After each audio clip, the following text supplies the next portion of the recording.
Is renting throwing money away? Does owning a home build wealth and make you happy? I'm a multimillionaire and I don't own my house. By buying our first modest condo, that set the tone for building equity and building wealth. Owning a home is something that we are all expected to do at a certain phase of our life to show that we are financially successful and wealthy. And many of us end up buying or building a house. But is that the best decision for us? Should you own or rent a home abroad? This is a very big question for many of us, especially those of us who are in diaspora. And in today's video, we are going to try to answer that question. And if you want to hear my views about this, make sure to watch this video till the end. Let's get into it. Hello everyone, my name is Kola. I have lived in Canada for over 25 years. Welcome back to this side of life. And if you're new here, welcome to the Wise Tribe, and thank you all for joining me today. So the other day in a previous video, we talked about the mortgage trap and how people were regretting their decision to get a mortgage and get into home ownership.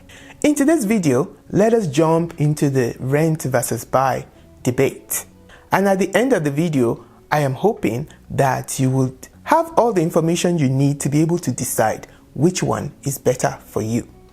We all know that shelter is a basic necessity of life. We all need a roof over our head. And for most people, they start out by renting because it is an affordable way to start out. But then as we get on in life, we move up and finally, we think that we are now ready for home ownership. But most people cannot afford to pay outright for their home. In the West here, in Canada, US, Australia, UK, Europe, most of us cannot afford to pay cash for a home. And even in places like Nigeria these days, mortgages are also available for people who want to buy a home. So, safe to say that most people will get a mortgage.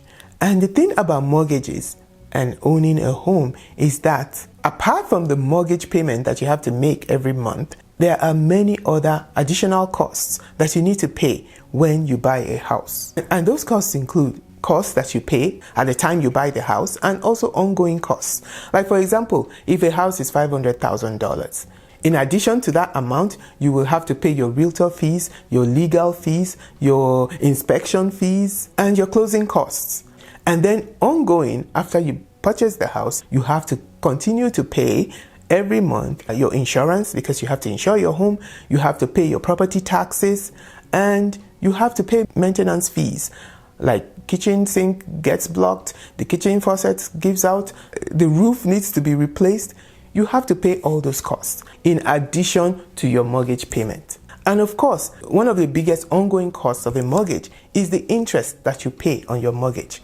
As we all know, interest payments, when you start paying off your mortgage, the interest payment is way high up there and the payment towards your principal is way low down there. And you only pay more down on your principal the further along in the mortgage you get. So interest cost is a big cost of getting a mortgage.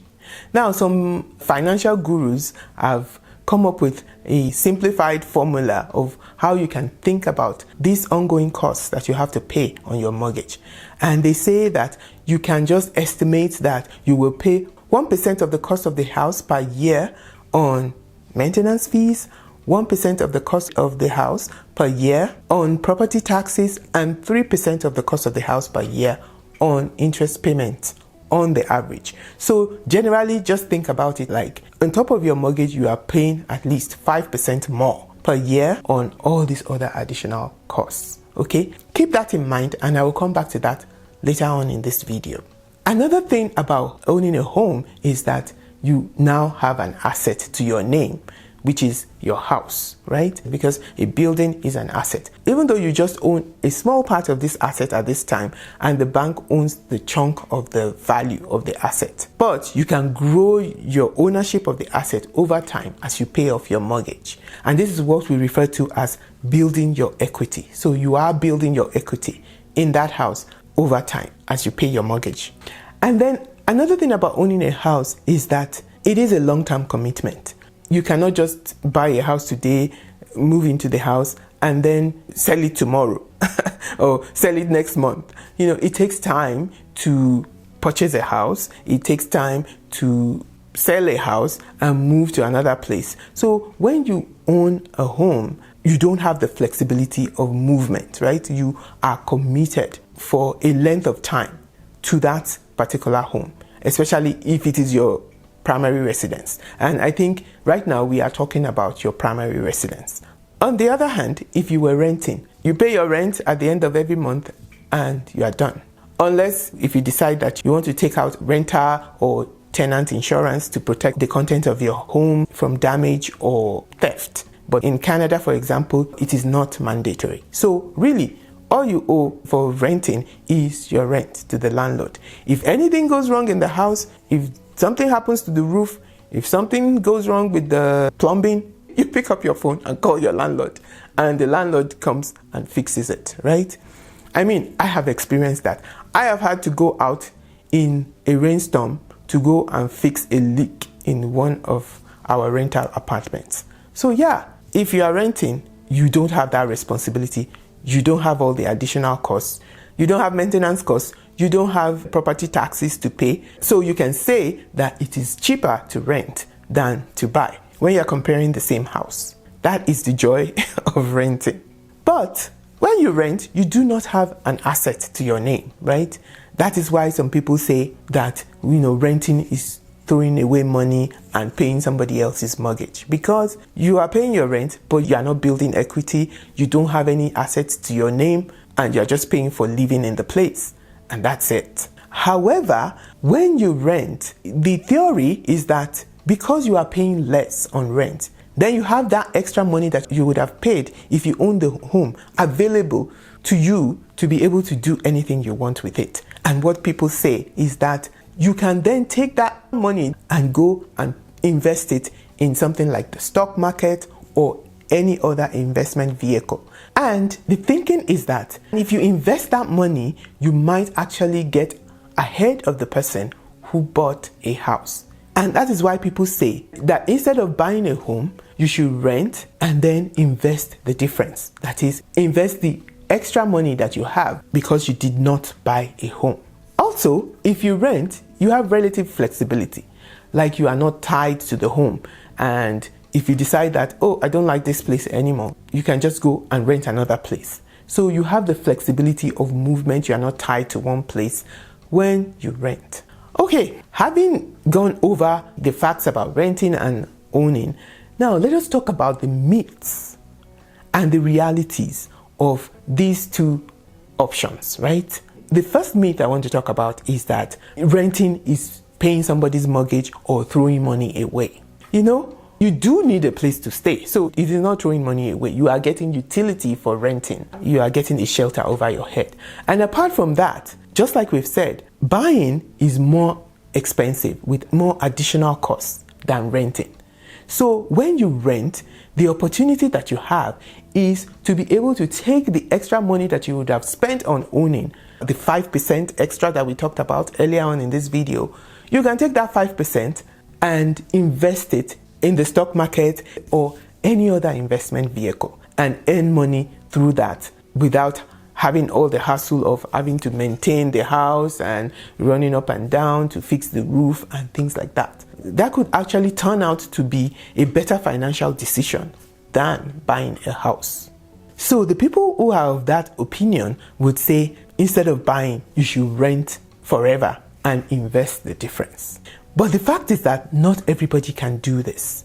Not everybody has the discipline to invest the difference, right? Many people, instead of investing the difference, they will spend it on buying cars, going on vacations and eating out and things like that. Many people don't have that discipline to be able to do that. So if you are one of those people, then owning is better for you because it forces you to focus that money, those resources on the house and not on those things that are really not valuable to your financial future, right? So that way, it is better to own than to rent. The next myth is that your primary residence is an investment, that when you buy a home, it always appreciates in value. and so they treat their home as an ATM. They treat it like, oh, my equity is increasing in this home and I can just go to the bank and get some money out of the home and all that. And then continue to dig themselves into a hole, especially when there's a downturn in the real estate market. And yes, downturns happen in the real estate market. Home prices don't always go up. Sometimes they do go down. And so you don't want to treat your primary home as an investment or as an ATM, because homes do depreciate. I think when we think about home ownership, we need to separate the home itself from the land. Yes, the land is finite. The land will always appreciate, but the home that's on top of it can depreciate. Homes get old, for example, and also real estate markets go down. I remember 2008, we have seen some years when the prices of houses have gone down. And right now in Canada, in Ontario, the prices are also going down. So yeah, it's a myth that home prices will always go up. The next myth is that owning a home is purely a financial decision. No, it is not purely a financial decision. It is an emotional decision. It is a well-being and lifestyle decision. Sometimes you may run your numbers and renting is cheaper than owning. But because of how we've been programmed, the pride of ownership, the satisfaction that we get from this is my thing, this is my possession, this is my asset, we can make the decision to buy a home, even though it may not be the better financial decision for us to make. So what I'm trying to say is that sometimes everything that I'm saying doesn't really matter and you still want to buy a home anyway. And if you're a Nigerian, you have to do I better pass my neighbor, right? So you have to buy a home because the next person is buying a home. Or if you're in the West, you want to keep up with the Joneses, you have to buy a home because the next person is buying a home. But still, you need to look at your numbers. You don't want to do something that you will regret, just like we were talking about in the previous video. So let's now get into what I think we should be doing. My thinking is that even though there's a lot of challenges, a lot of responsibility and additional costs to buying a home, it is common knowledge that many of the people who are rich and wealthy have a real estate portfolio. Many people have become wealthy through real estate because, like we said, everybody needs a home, everybody needs a roof over their heads. It is a necessity. And so demand is always there. There will never be shortage of demand for places to live. And so it is a good venture to get into. And even if you decide to rent, somebody owns that house that you are renting, right?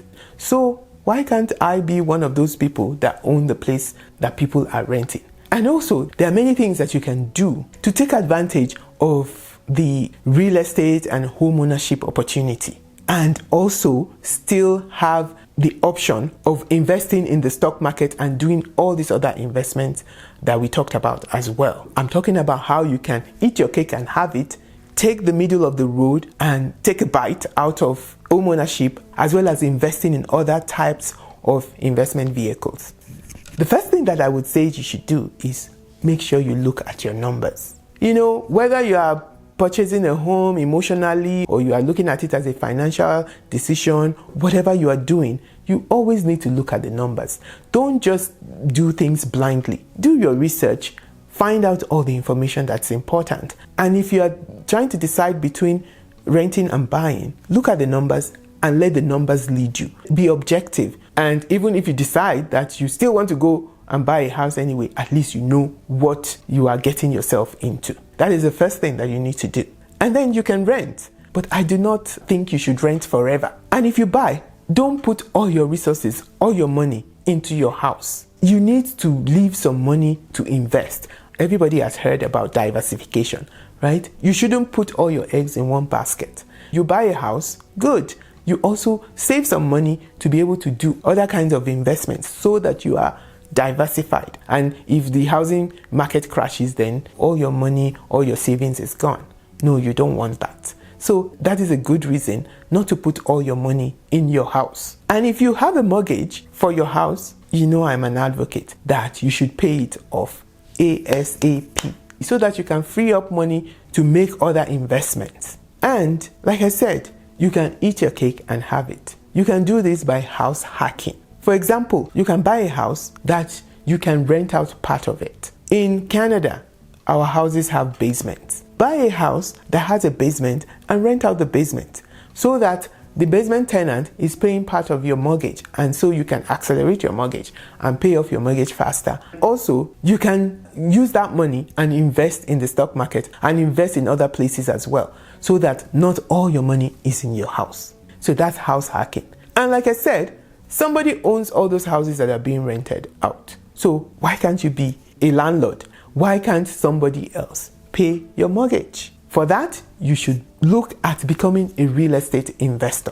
Buy a house not just for your primary residence, but to rent out to other people so that you can make money off of it and it is an investment for you. Now, investing in real estate is a whole big topic on its own. Stay tuned to this channel and I will share some of my experiences of investing in real estate in Canada. But I can tell you that if you do it right, you buy in the right location, you buy at the right price, and you buy the right type of property, you can make money. You can build wealth with real estate. So yeah, I think that's it for today. Those are my thoughts about renting versus buying. In summary, I would just say, yes, there's a place for renting, but I don't think you should rent forever. I think you should get to a point where you house hack or you become a real estate investor, and instead of renting and investing the difference, you can actually own and also get money to invest as well. You can actually achieve both objectives. That is my point in today's video. So that's it for today. I hope you got some value from this video. If so, let me know what you will be doing.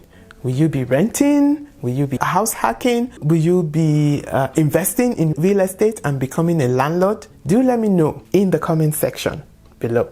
And anything that you decide to do, always remember that whatever you do, whether you eat or drink or anything that you do all to the glory of God. Also, I am thinking about starting a community of like-minded people where we can easily share ideas and learn from one another, maybe on WhatsApp. And I would like to know, is that something that you will find valuable? Please let me know in the comment section below as well. Don't forget to like, share, subscribe, and hit the notification bell so you know whenever I upload new videos. Also, stay tuned to this channel for much more interesting content, including real life experiences of me doing some of the things I talked about in today's video. Until I come your way again, until the next video, you go out and make it the best days of your life. Bye!